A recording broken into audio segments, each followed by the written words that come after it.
Bueno, aquí estamos, seguimos en esto que es La Otra Campana, te presentamos la primera parte de este informe que vos dirás, bueno, sí, algunas cosas ya las sabíamos, algunas cosas sí, pero está bueno poder entender la matriz de esto, el proceso, para no creer que es solamente una persona que cobra 3 sueldos o que cobra el incentivo sin que le corresponda, sino que es toda una maniobra, una ingeniería pensada y armada por el poder para seguir estando. Entonces, esas cosas son las que tenemos que tener presentes.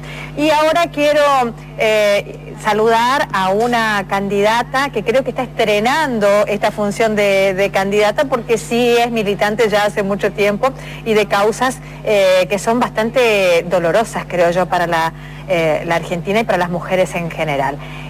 Valeria Silvestri, ¿cómo estás? Muy buenas noches. Buenas noches, Liliana. Bueno, primero gracias por invitarme y la verdad que ha sido un gran desafío que me propusieron mis compañeros en ir como candidata. Soy segunda vez candidata, en las últimas elecciones fui candidata a concejal, y bueno, pero esto es un gran desafío además porque es una candidatura a nivel nacional, en un frente que venimos trabajando hace mucho con el Partido Agrario y Social.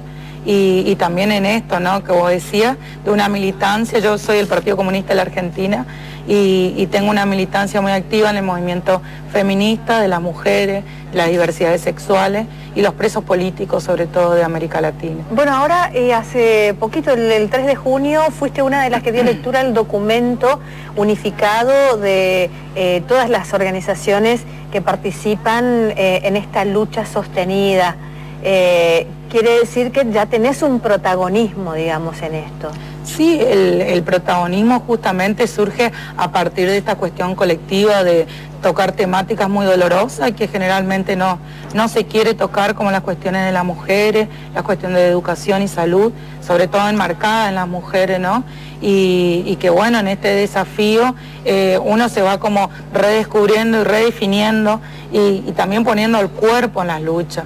Y junto con mis compañeras, porque ellas son las que me impulsan también a estar en ese lugar, son las que me formaron por ahí y nos acompañan continuamente. Y después, bueno, nosotros elegimos cómo canalizar eso políticamente y para nosotros es justamente empezar a disputar los lugares de poder donde queremos realmente modificar la realidad que vivimos y que interpelamos cotidianamente. Bueno, ¿y cómo viene la articulación? Vos sos militante del Partido Comunista, ¿cómo articulan entonces en este frente con el Partido Agrario y Social? Y nosotros desde el 2009 aproximadamente venimos trabajando con el Partido Agrario y Social, como todos los frentes, digamos, tenemos diferencias, pero siempre conversamos sobre todo en esto, digamos, en las similitudes, en el trabajo con los pequeños productores, en estos últimos tiempos trabajando en las cuestiones de género fuertemente, y que fue justamente a la hora de hacer un frente, de encontrarnos, que el Partido Agrario y Social y otros compañeros también de sindicatos, de Patria Grande, digamos, Patria Libre, otros movimientos también que se suman al frente, son movimientos que nos encontramos militando hace mucho tiempo. Digamos, la cuestión electoral es una cuestión puntual, donde nosotros vamos a disputar el poder porque creemos que es necesario cambiar la realidad y el sufrimiento contra el ajuste y la represión y la entrega que estamos sufriendo este último año y medio aproximadamente por el gobierno de Macri. Y entonces nos juntamos a conversar qué queríamos para nuestro pueblo, y coincidimos en la perspectiva de hacer un gran frente contra Macri, un gran frente en la provincia contra este feudo que es la renovación, y sobre todo, ¿no?, de partidos chicos que mediante burocracias como leyes de partidos políticos no permiten que realmente se expresen, o no tienen todo el aparato de estructuras financieras como tiene, por ejemplo, el oficialismo en la provincia. Entonces, en esta idea de nos convocamos, conversamos y bueno, acá estamos hoy en este nuevo desafío. Bueno, Valeria, está bien, vos decís, ya fuiste candidata a concejal, pero ahora hay otra proyección, y pensar o pensarte en el Congreso de la Nación, supongo que implica otras cuestiones, ¿no? ¿Cómo lo estás viendo y para qué querés llegar al Congreso?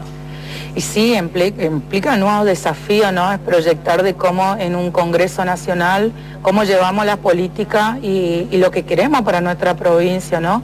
Porque yo soy empleada pública y trabajo en la Cámara, conozco las gestiones, conozco todo lo que se hace a nivel legislativo y sé realmente, digamos, de que muchas de las cuestiones a nivel nacional no se tocan de nuestra provincia porque no tenemos diputados que nos representen, no tenemos diputados que se fijen en los pequeños productores, en las cuestiones de género. Hace 2 días, por ejemplo, se dijo que la provincia de Misiones es pionera en embarazo adolescente, la salud sexual y reproductiva. Digamos, tenemos un montón de problemáticas que no se llega, que no llevan nuestros diputados, no nos representan. Entonces nosotros en esto nos desafiamos, nos juntamos también con la misma militancia y los compañeros y vivimos cotidianamente, digamos, el ajuste que estamos sufriendo a partir de todo lo cotidiano que podemos sufrir, la entrega y la represión, sobre todo de los militantes populares, a la hora de ir a interpelar a estos que son nuestros representantes, que lleven nuestra voz al Congreso Nacional. Entonces, en este desafío nos propusimos propuestas, por ejemplo, las cuestiones de género que venimos trabajando hace muchísimo, que se implemente realmente la educación sexual integral, que las cuestiones de emergencia en violencia de género. No podemos seguir contando a nuestras compañeras que se mueren, no podemos seguir contando una justicia injusta que no llega nunca, sobre todo a las mujeres y a los más pobres y a las más pobres.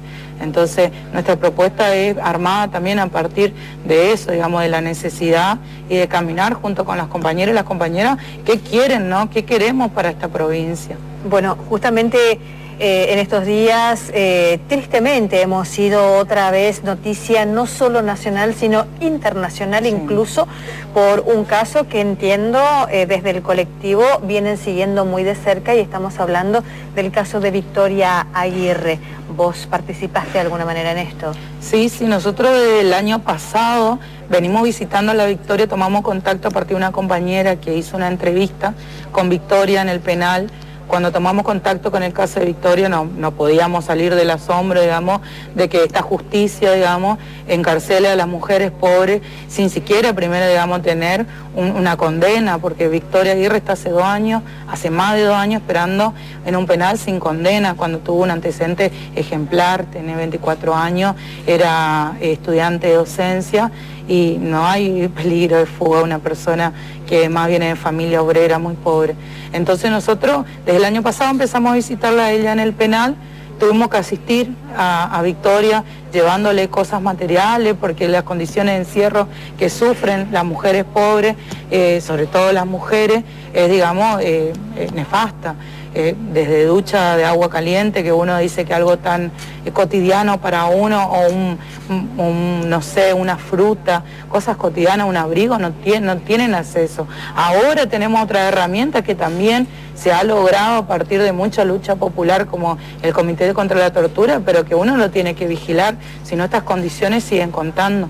Empezamos a visitar a Victoria y a partir de que se conforma una mesa por la libertad y la absolución de Victoria Aguirre, empezamos a encontrarnos con otras compañeras y cada vez nos sumamos más, y en este proceso que empezó el juicio oral pudimos estar acompañando a Claudia, pudimos llevar esta demanda a nivel nacional y ahora nos dimos cuenta de todo lo que pudimos lograr a pulmón, a partir de mucha sororidad con las compañeras, de mucha subjetividad y empatía que se generó por las mismas condiciones, digamos, en que se lleva este proceso, ¿no? tan hostil y además tan parcial, ¿no? ¿Qué sentís vos como mujer cuando ves la actuación de la fiscal, por ejemplo, acosando a Victoria, que no paraba de llorar, y ya pagando otra vez una culpa por anticipado, que entiendo que primero hay que demostrar que la tiene,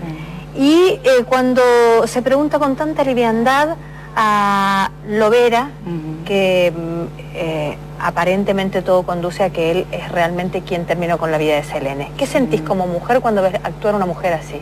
Y me da mucha bronca, digamos, me da mucha bronca realmente, y me da tristeza porque sé que también, digamos, hay muchas otras Victorias que ya pasaron y van a pasar por la justicia de esta forma, y además, ¿no?, porque esta fiscal es el portavoz de lo que es la justicia en general, es una cuestión sistemática.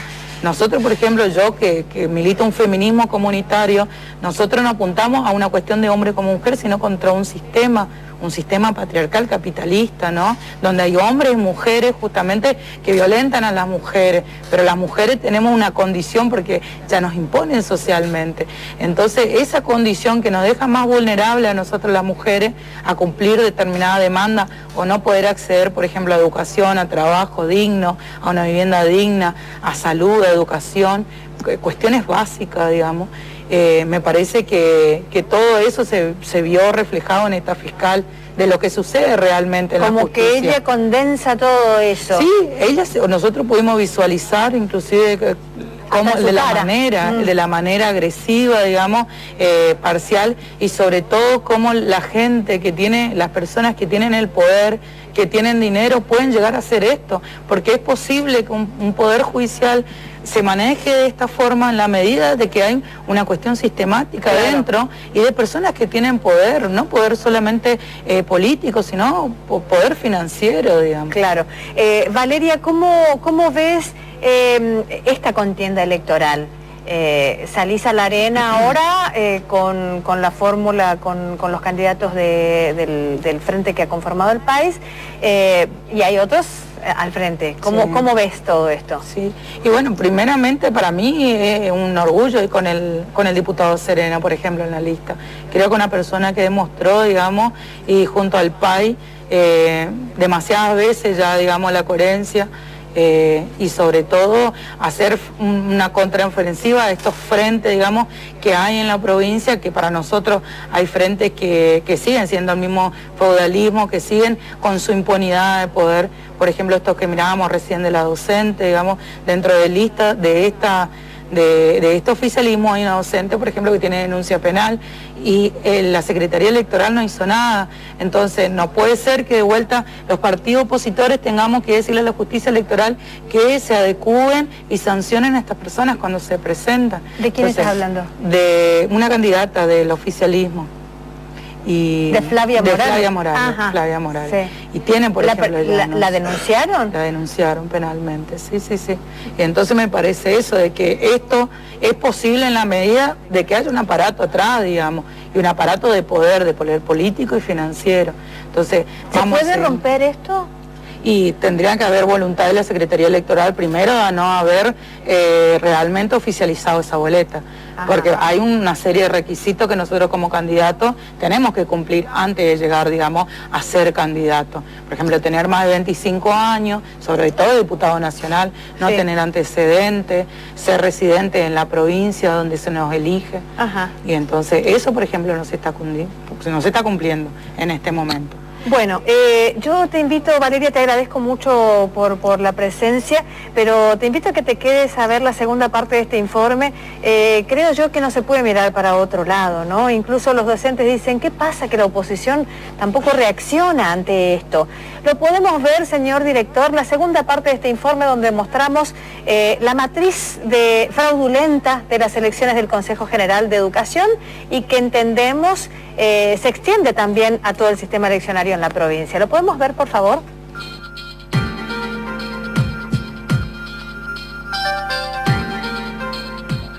Otro eslabón de esta cadena de irregularidades es el de las unidades de gestión local. En la de ALEM descubrimos otro tipo de maniobra, la de los alumnos fantasma. Flavia Iriarte, vos tenés un problema en este momento vinculado a la UGL 11 que funciona en ALEM. Puntualmente, ¿qué pasó? Bueno, yo en el 2015 empecé a trabajar en la UGL en una escuela 855, nací en Teltuna, en Apóstoles, donde un día descubro que existía una lista de alumnos fantasmas que no existían. A raíz de eso, aviso a mi superior.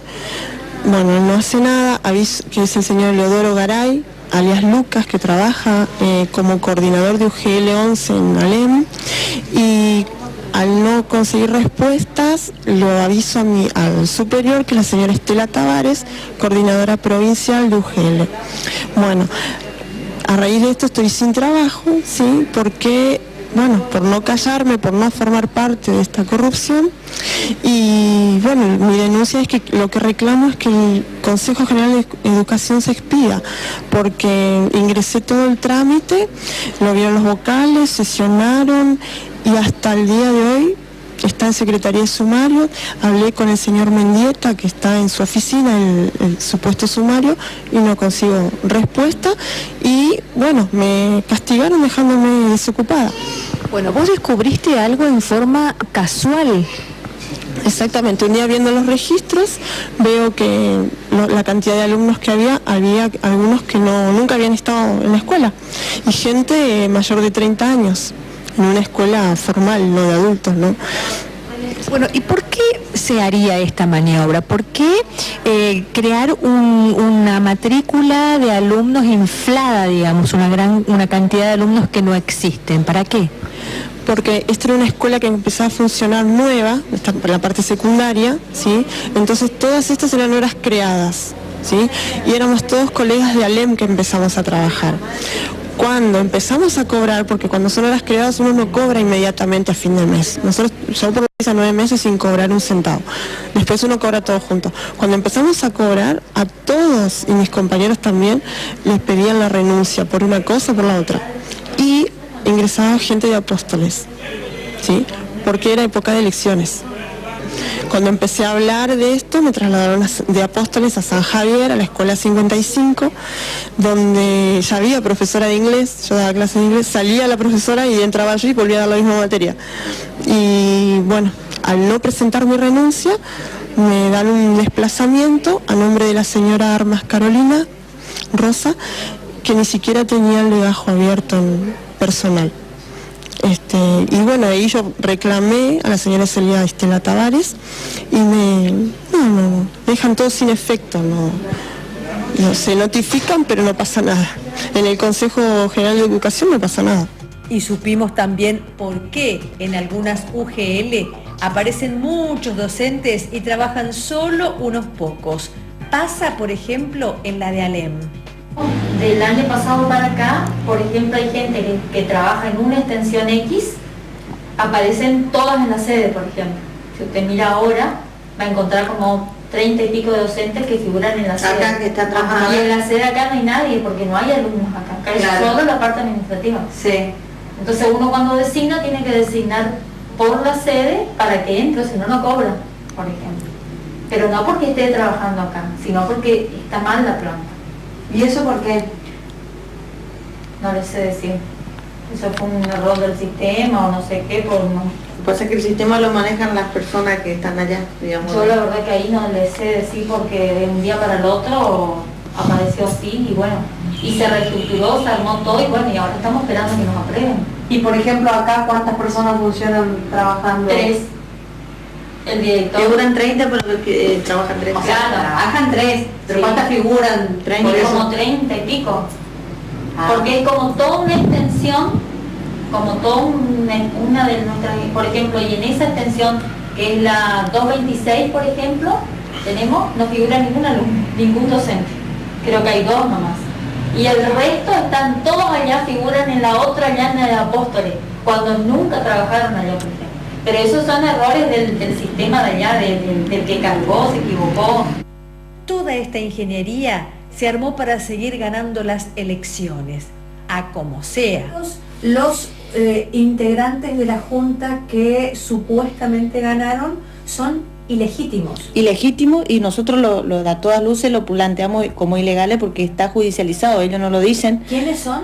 Son el mismo que ya venía anteriormente, que va a la reelección, que es Márquez, el otro vocal de secundaria, Itzi, que es la cabeza, digamos, de la lista, y después están los distintos vocales que ya venían estando, digamos, en el mismo sí, cargo, y esos son los que iban por la reelección, que de hecho son los que se proclamaron a través de la Junta Electoral que maneja el mismo gobierno, y ellos proclamaron a esos candidatos y lo hicieron asumir, pero nosotros vamos a la judicialización nuevamente porque consideramos que hasta terminado el escrutinio es recién la segunda etapa de judicialización, porque ahí repudiamos, de hecho, hicimos una presentación en la justicia pidiendo la anulación de todas las elecciones.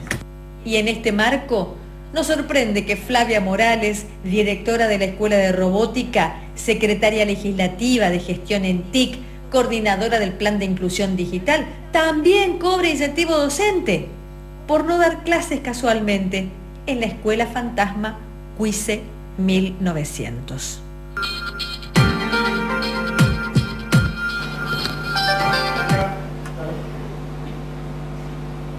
Bueno, el que quiera oír, que oiga, y el que le quepa el sayo, que se lo ponga.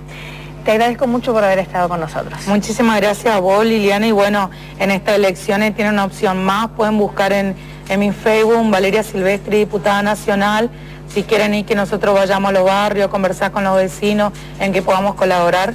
Y bueno, y creemos que este es el frente contra el ajuste, la represión y la entrega de Macri, así que los esperamos a todos y gracias por el espacio. Bueno, muchas gracias, Valeria. Nosotros volvemos en un ratito nada más y vamos a conversar con estudiantes, digamos, para que veas que todo esto tiene un correlato. ¿Y en qué condiciones viven? En un ratito nos lo cuentan aquí en La Otra Campana, no te vayas.